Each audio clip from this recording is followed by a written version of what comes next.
From the CISO Series, it's Cybersecurity Headlines.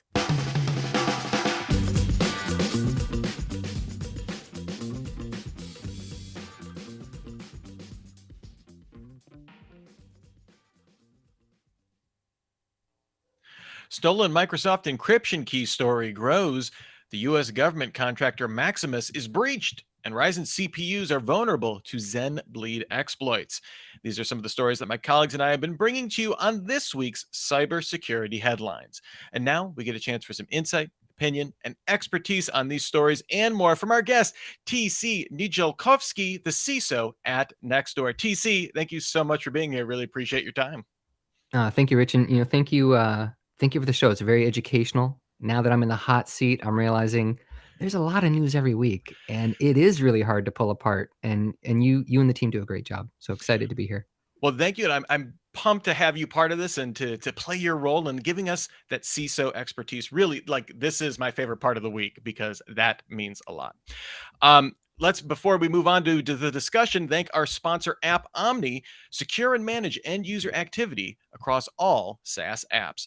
Remember, you can join us on YouTube Live. To do so, go to CISOseries.com, hit the events drop down, and look for the cybersecurity headlines week in review image. It is the third one down. Look for it. I guarantee you it's there. Just click on it to join us. We've got about 20 minutes, though, so let's just jump right in.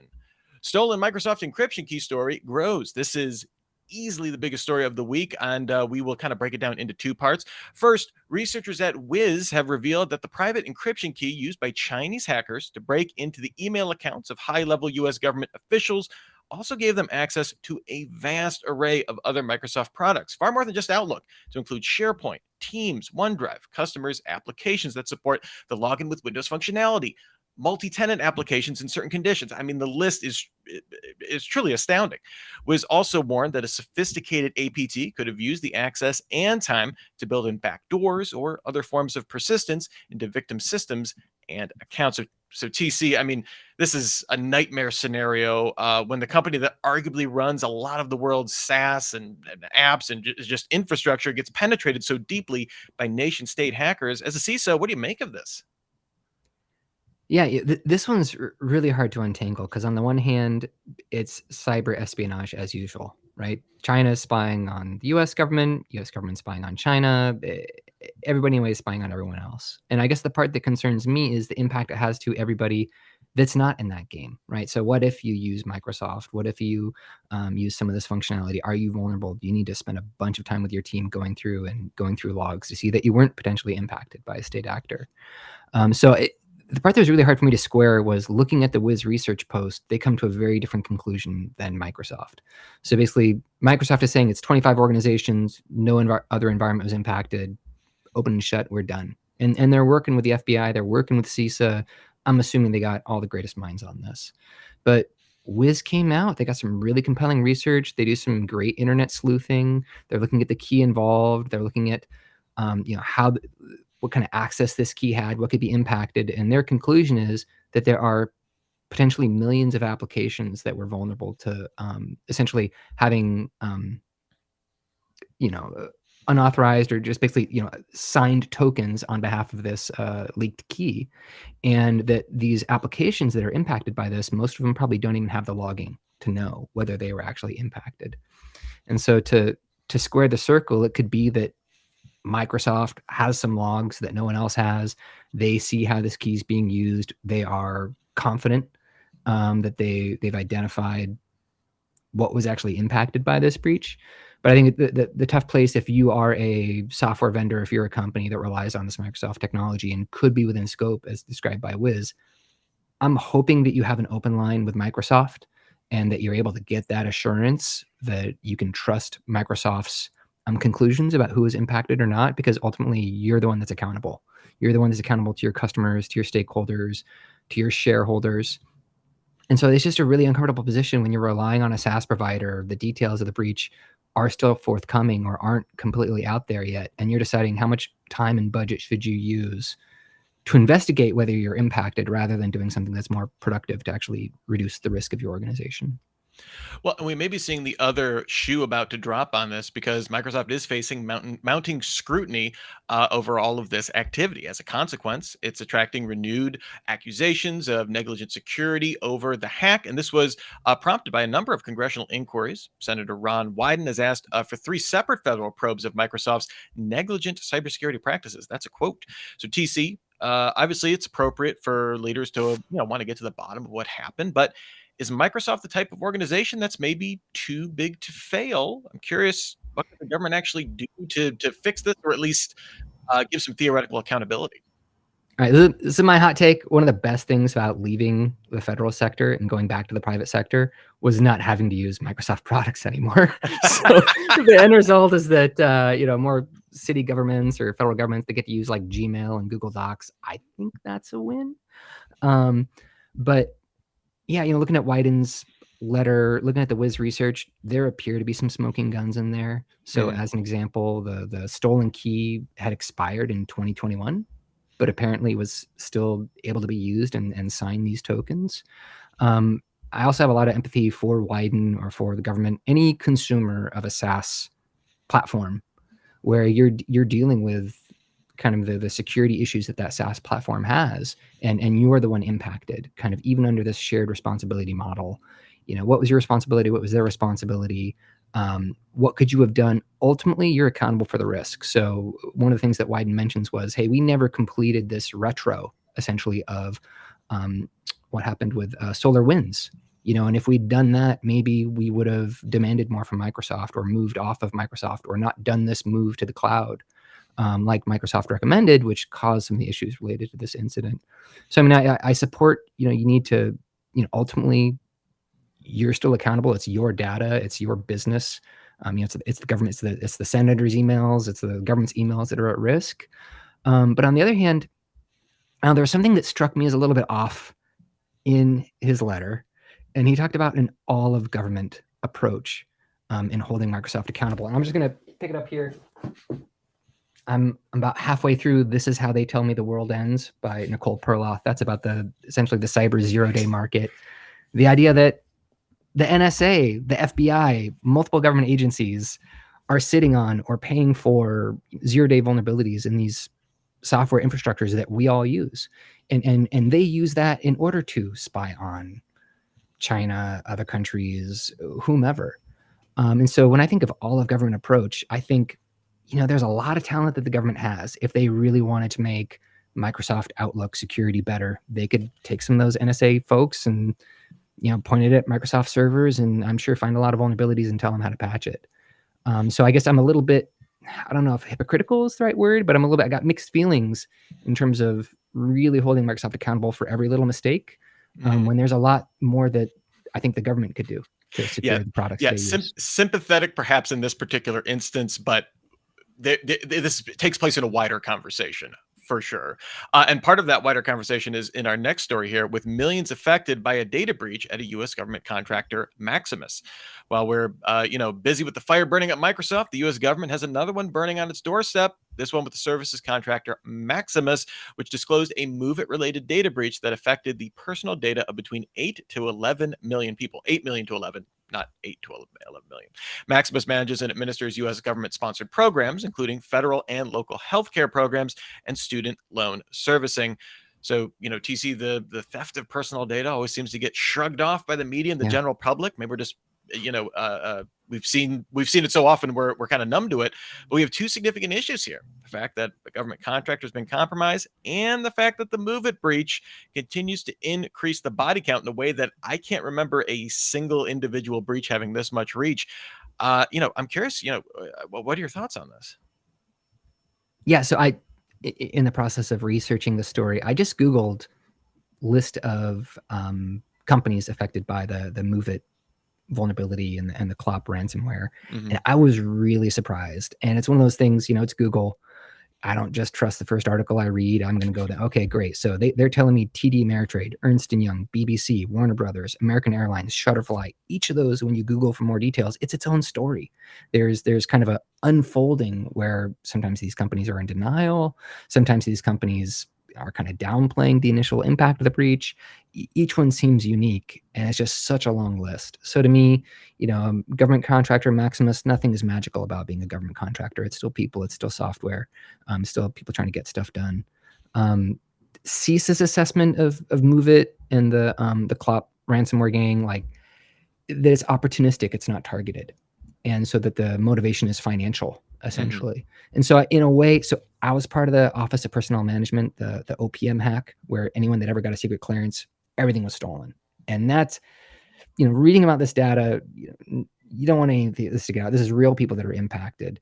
But I got to tell you, going through the secret clearance process, psychological, psychometric evaluations, interviewing all my close contacts, everybody I ever talked to outside the United States, all of that, China purposefully stole that information so that, they can continue this, state espionage game. Who has a gambling addiction, right? Or who has a family member or a friend, that we could maybe influence them through. So in a way, I don't know, in terms of a government contractor being breached, I almost think opportunistic financial is less worse than really, motivated in terms of like a long-term state-sponsored cyber espionage, but it's not good news. Yeah. Definitely not, and I feel like it's definitely not going to be the last that we will hear of it for sure. For on the MoveIt front, specifically, definitely not in the cyber espionage front. I mean, Yeah. that's part and parcel with the show. Our next story here: Ryzen CPUs vulnerable to Zen bleed exploits. This is an exploit that impacts AMD's entire Zen 2 product line. The flaw allows an attacker to steal sensitive data stored in a CPU, including encryption keys and logins. And Cloudflare noted that remote attackers can exploit Zen bleed just through JavaScript on a website. Zenbleed doesn't represent a side channel vulnerability like Spectre. That was kind of the first thing I was like, oh boy, another one of these side channels. Rather, it manipulates register files to force a mispredicted command. AMD released a patch for Zenbleed for its impacted EPYC server processor, so focusing the fix on the data center. But remaining CPUs will not receive patches until at least October. And I didn't check my calendar recently, but that seems like it's a long way away. I'm curious, where do Zen 2 chips fit into the marketplace, TC, and who do you think is most likely to be affected? Yeah. So, full disclosure, we're a Wiz customer. And so my first thought when I heard about this was, is this going to affect basically public cloud, right? Is this going to affect our AWS environment? And so props again to the Wiz research team. Basically from day one, and actually Travis, the person that found this vulnerability, they work for Google Security. So day one, Google Public Cloud was already patched. For Amazon, it took them a little bit longer to put out the statement, and this might be like something like 24 hours, right? But things move so quickly. But basically they said, hey, this is prevented, or essentially cross-tenant exploitation is prevented by their hypervisor. So there's no risk of cross-tenant exploitation. But there's an important in terms of if you have multiple containers or multiple untrusted applications on the same instance, they could be vulnerable to this. But there's kind of a best practices framework for AWS security where you shouldn't be doing that anyway. You shouldn't be relying on containers to be a security boundary. So I think it's good news in terms of AWS and GCP public cloud. I don't know what's going on with Azure. Right. But I think also just from a kind of practitioner perspective, what we did using a CSPM, and you can do this with pretty much any CSPM. Okay, there's a list of instances that were affected. So are we using any of those affected instances in our cloud environment? We're not. Okay, good. Then we're not concerned. Or we are. Okay, can we switch those workloads? So I think that's something where just having that basic CSPM functionality. So even as the news is developing, are you comfortable waiting 24 hours to have Amazon come out and firmly say we're not impacted? Or is there something you should be doing before that? Really, CSPM cloud inventory plays a key role. All right, well, before we move on, I want to spend a quick moment and thank our sponsor for today, App Omni. Over-provisioned users could lead to your most sensitive data being exploited or leaked. Just a single attack on one of these users may compromise your entire SaaS estate.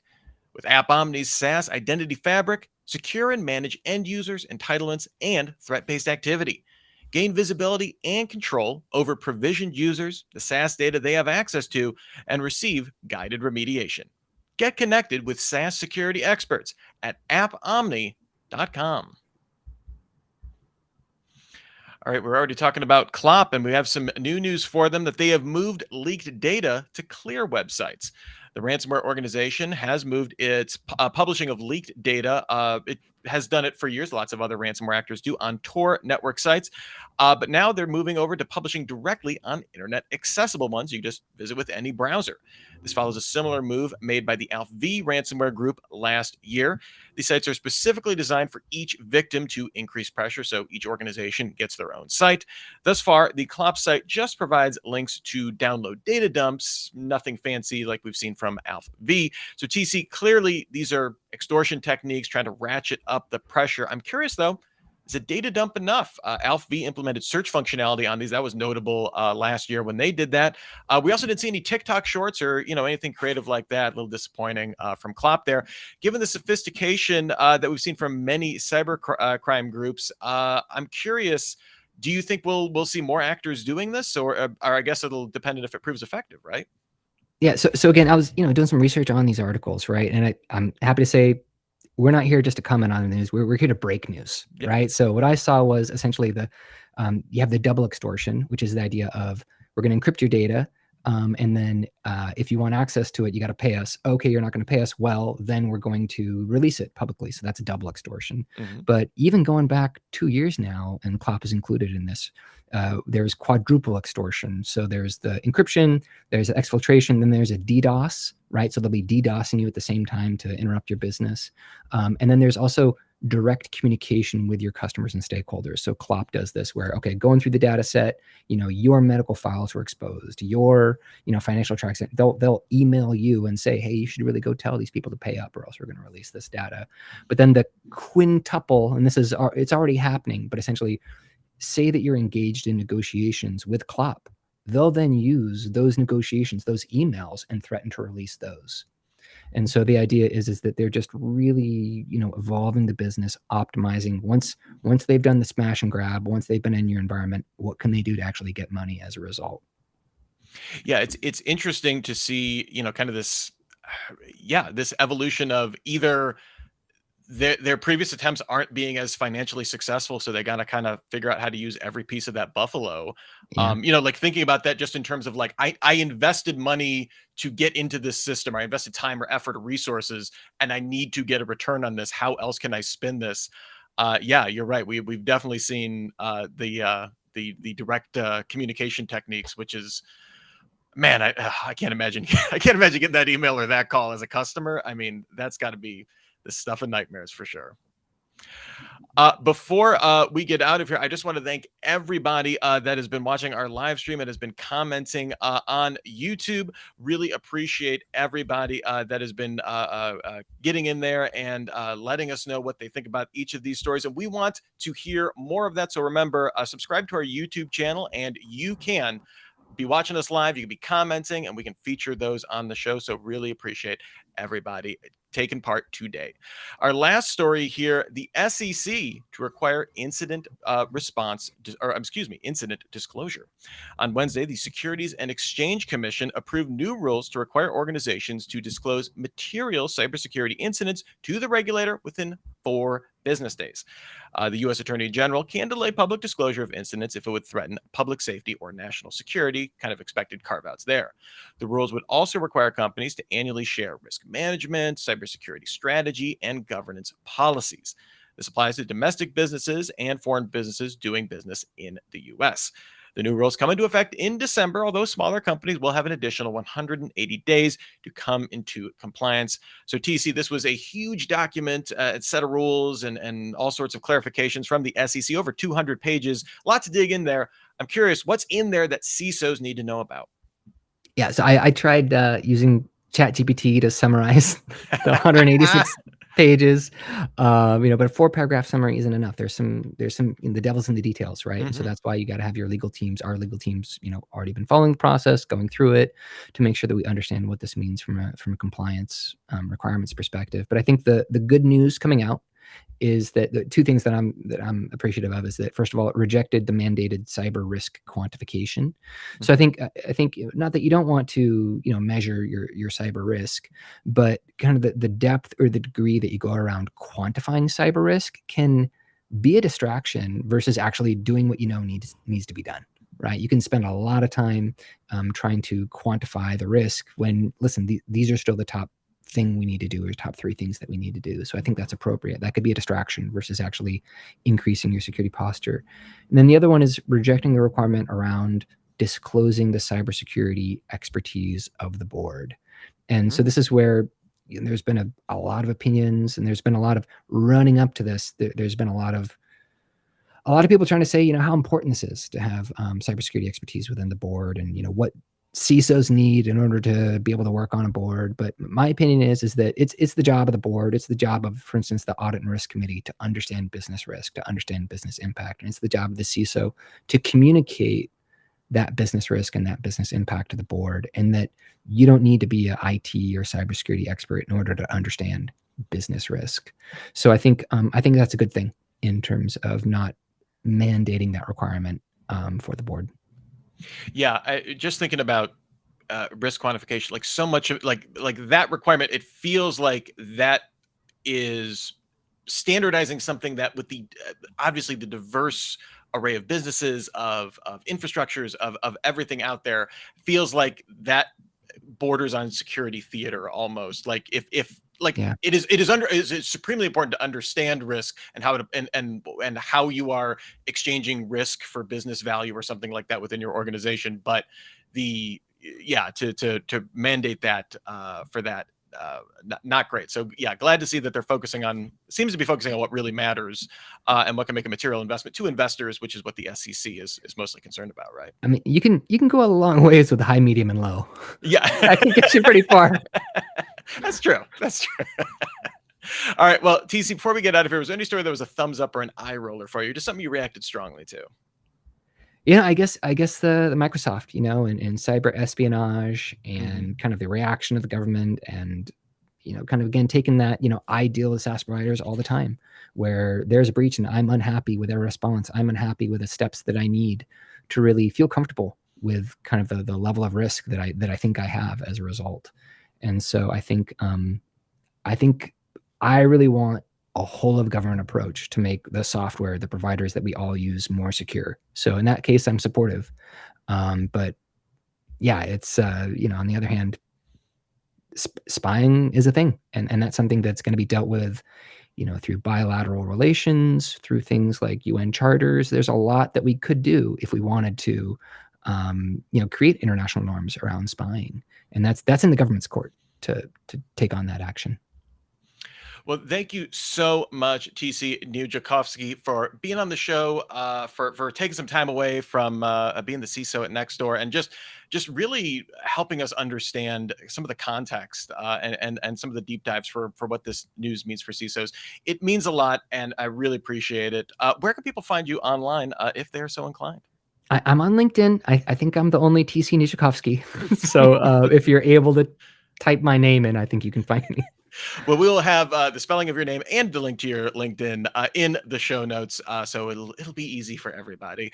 Thanks also to our sponsor, App Omni, secure and manage end user activity across all SaaS apps. Also, thanks again to everyone that was checking out the live stream today. Truly appreciate it. Remember, you can just subscribe to our YouTube channel for CISO Series, or just go to CISOseries.com and look for the events page to check out the show next week. We'll be back with another week of cybersecurity headline shows every single day. Give us about 6 minutes and we'll get you all caught up. We'll be back again in a week on Friday for our Week in Review show. Until then, I'm Rich Stroffolino, reminding you to have a super sparkly day.